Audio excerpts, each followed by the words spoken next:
So I just saw the new Harley Quinn movie, and Harley Quinn movie?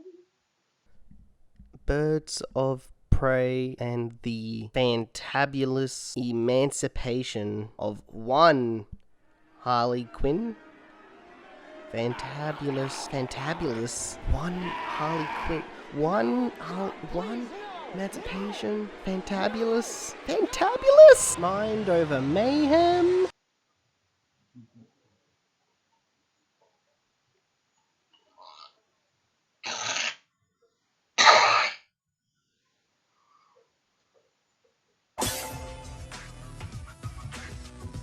Terrific.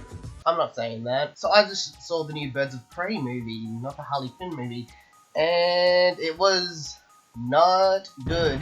It's a hard place to even begin. A lot of my frustration with the movie comes from the timeline of the movie itself. It's hard to believe that this is in the same universe as the Suicide Squad universe, as the Batman v Superman universe, or even Aquaman, or even Shazam. Every movie has a different tone, to the point when it feels non-linear to the story that has been set beforehand, but we're still referencing the movies beforehand, but none of the movies are making sense on their own. So the movie has a non-linear storyline. Every few minutes, we have to have Harley Quinn say, for us to know what happened, we have to go back. And the problem with that is the pacing is garbage. The movie doesn't know when to start or stop. It just keeps going at full momentum and has the chance to actually get somewhere. It has to stop you and say, no, wait, you're not smart enough to pick up on this. We need to go back again. Ah, shit. I told this all wrong. Quick history lesson. And that may sound annoying one or two times, but this happened about 5 times in the movie. The launch structure reminded me of movies like Pulp Fiction or Memento.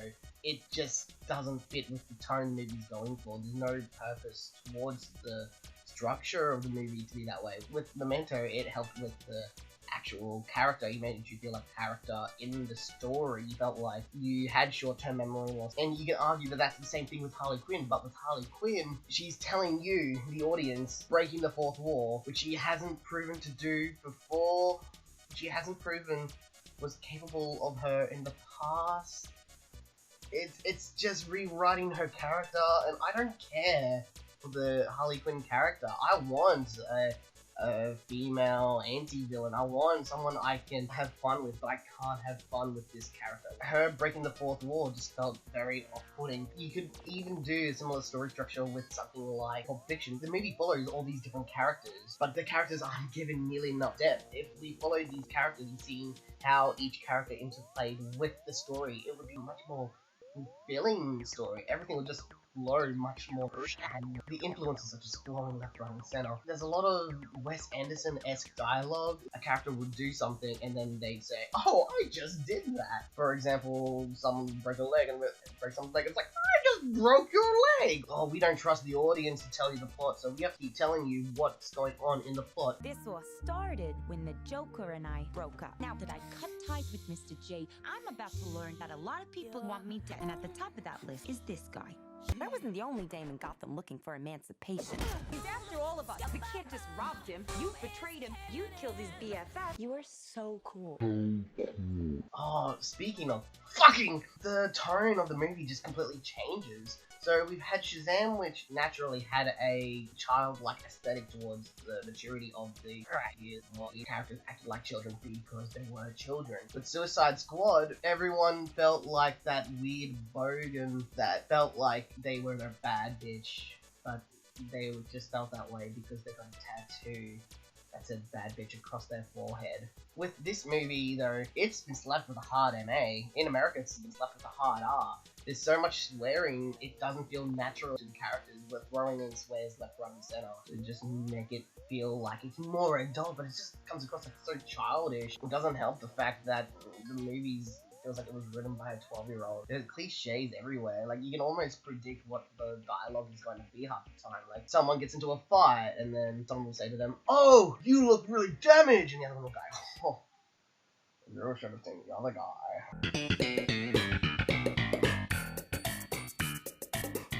There are elements that felt like Scott Pilgrim, or just other Edgar Wright movies, for that example. Mr. Webley, I trust you have a license for that firearm.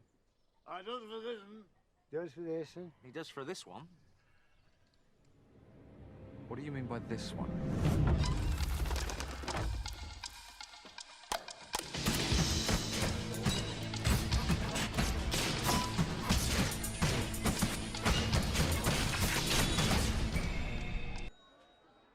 Can I help you? Why, yes, you can. I'm here to report a terrible crime. And what terrible crime is that? This one. Like, you'd have a close-up of a character going about their day, and then a hand would enter into the frame. Just a comedic gesture. But they couldn't hold on to that, so they tried to do the same thing, but the comedic gesture was just Harley Quinn being awkward. But it wasn't funny because the way she entered wasn't played with comedic effect. It's hard to tell where one joke starts and the other ends. The humor in this is so muddled. I don't know who the target audience is for. A lot of the humor comes down to things like memes. Those terrible Facebook memes. Like, we've all seen those Baby Yoda memes, and those really bottom of the barrel ones like, oh, do you like Chinky Nuggets? Oh my god. I like Chinky Nuggets. Do you hate working on Mondays? Oh my god! I hate working on Mondays. Do you ever eat ice cream when you're sad? Oh my god! It's just so annoying. It's as annoying as I am right now. That whole demeanor in the character, that whole aesthetic is just played throughout the entire movie, and it's just become so cool. They try to play Harley Quinn off as an anti-hero, but they also try to make her super relatable. There's a section where every character is introduced, you have to see what they've done wrong to Harley Quinn specifically. And so you'd have some people like, oh, she broke his leg, oh, she betrayed them. And there's one section where it says, oh, she voted for Bernie. And don't patronize the audience like that. Don't. You're just treating the audience like idiots. Don't pretend like you are morally right just so you can gather empathy from the audience. It's just disgusting. What doesn't add to the characters is just the very poor acting. The acting's just so... It's that one awkward kid in class who would shout random things and think that because it's random, it's funny. There's a section with the relatability where there's a whole tragedy over Harley losing her bacon and egg sandwich, which would be fine if it just didn't hang on for it for so long. It's like that one scene in Cats where James Corden's like, I can't believe you're calling me fat. And then it repeats that for about a minute, 2 minutes. I want to watch Cats again. That was hilarious for the reasons I don't think it was intended to be. This is what you've done. You make me want to watch Cats. As I was saying before, it'd be interesting if this movie was re-edited, so it'd be similar to a movie like Pulp Fiction where we'd still be following a single story just told through multiple different characters, but we just couldn't do that. Instead, all the characters are just so shallow. I can just tell you this character's a cop who's been mistreated, and you can fill in the blanks yourself. That's basically all of the characters. It's just shallow. There's nothing there for anyone to latch onto. Oh, man. Oh, the editing's so bad. It's not bad to the point of Suicide Squad, where we'd have a trailer park edit trying to fit in as many cuts in the span of 30 seconds as possible. Instead, we have a lot of animation, a lot of little quirky little activities to make characters seem like they have more depth. But if they're writing out the character for you, if text is being added to a scene, it's not giving you more character. It's again treating you like an idiot. And I hate those movies. If you have a movie that doesn't trust you to pick up on those details, then what are you doing? This isn't what we're here for. We want to have fun. Trust us. Imagine in The Dark Knight, before we understand the Joker, before we get to the dinner scene, before we even get to where the Joker asks everyone to kill the Batman, we are given text that says, he's a bad guy, he's crazy, he's blank and blank and blank. That's Fume Sith. You think you could steal from us and just walk away? Yeah. Even a comedy like Shaun of the Dead knows how to implement characters, have you understand characters in the opening scene. You don't have other characters explaining who they are to Shaun. You can see how much of a mess Shaun is on his own. He has no control of his life. The way that he has a dumbfounded expression on his face throughout the dialogue. The way his friend is just constantly interrupting him with abrasive humor. The abrasive humor works because it goes against the clean moralities that Liz is trying to push Shaun towards. It's not why I don't want to spend time with you, because I do. It's just, Ed doesn't have too many friends. Can I get any of you cunts a drink?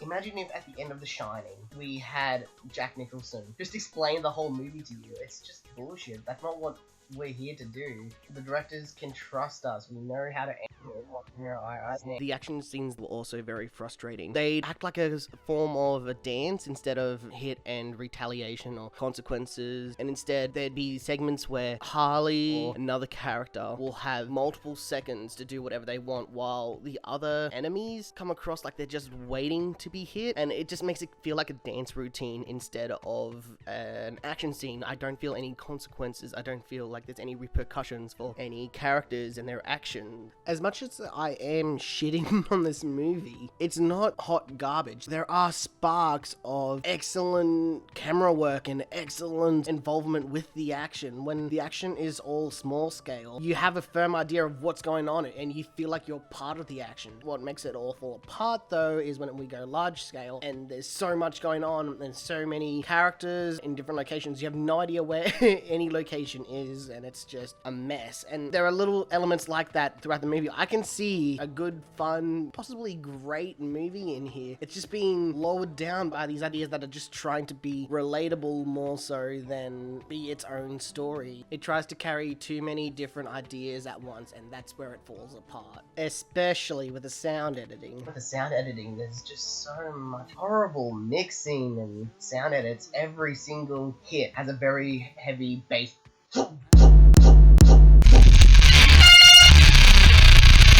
That may not sound that bad if it was like a heavy kick, but every single touch of another person. At one point, I was just begging for a different sound. It's not even adhering to different environments. Every impact just has the same sound, and I just need something else. And what sucks is that there are points where there'll be points of contact, and there'll be no sound. I want to like this movie. What about the soundtrack? I feel like it's locked back in the LMFAO era. You know, the peak 2012, and we need as much electronic as possible. That's what the kids like. Everything's just so fucking loud. I love loud music. I love artists like Nail. Of course, I fucking love Death Grips. If you're gonna make music be loud, make it be loud. Don't make it drown out the dialogue though. Don't make it contradict the scene you're showing. At the point of a hero's journey where we're supposed to feel sad for the hero, we're supposed to see them rise up. I don't want to hear poorly rendered version of hit me with your best shot with heavy dubstep wubs. Especially when the lowest point for this character involves emotional manipulation of something that we had no development to. We literally had 2 shots towards it. Why do we care? Oh, it's because it's blank and I don't want to spoil it in case you want to watch the fucking movie. Get real! At the end of the day, honestly, I just really wanted to like this movie. And a lot of it does come down to politics. I want to watch a female-written, directed-led superhero movie because, admittedly, it's been quite a bit of a sausage fest, if you ask me. I'm not going to excuse any problems if there's things that genuinely annoy me.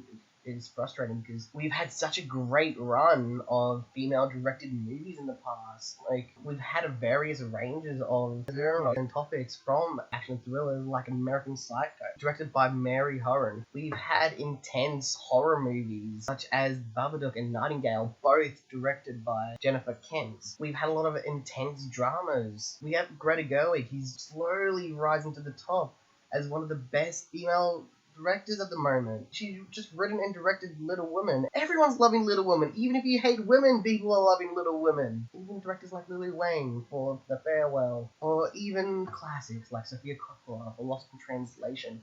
These are all fantastic directors. I want them to have more recognition. I want them to succeed in their life. And movies like Birds of Prey just comes across like manipulative. It comes across like it's I haven't even gotten to my favorite everyone at the moment, and that is Raw. By a name which I'll most likely mispronounce, Julia Ducournau. And these movies are great because it felt like they were something that someone had a passion for. It wasn't someone trying to rip off other ideas. It wasn't someone trying to follow other movies' merits and intentions. It was its own thing. And until we get a superhero movie that feels like its own thing, I'm not going to be praising it. These directors have proven such great work in the past, and unfortunately they've been oppressed. A lot of the directors I just mentioned have been overshadowed by Slam. Slam fame unfortunately came from the successes of Noah Baumbach.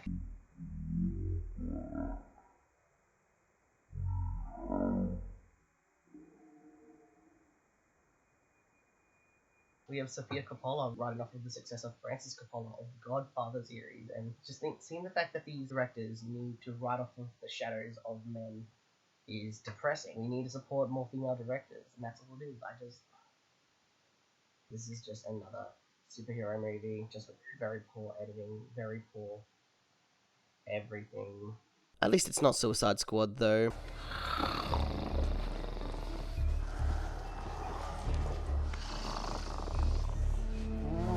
I'm feeling a 3 out of 10 on this one. Hey guys, thanks for watching. This is post-edit Jacob because I may have forgot to thank you all for putting up with my fucking shit. I just wanted to say thanks for everyone watching. It really does mean a lot. I decided I will take requests for future, past, or present films that can come out. So if you have anything, feel free to comment below. If you did like this video, please give it a thumbs up. I'm not your mum though. You can choose whether or not you do it. I could be your dad. Oh, and also, please think about subscribing. It's all, if you want more trash.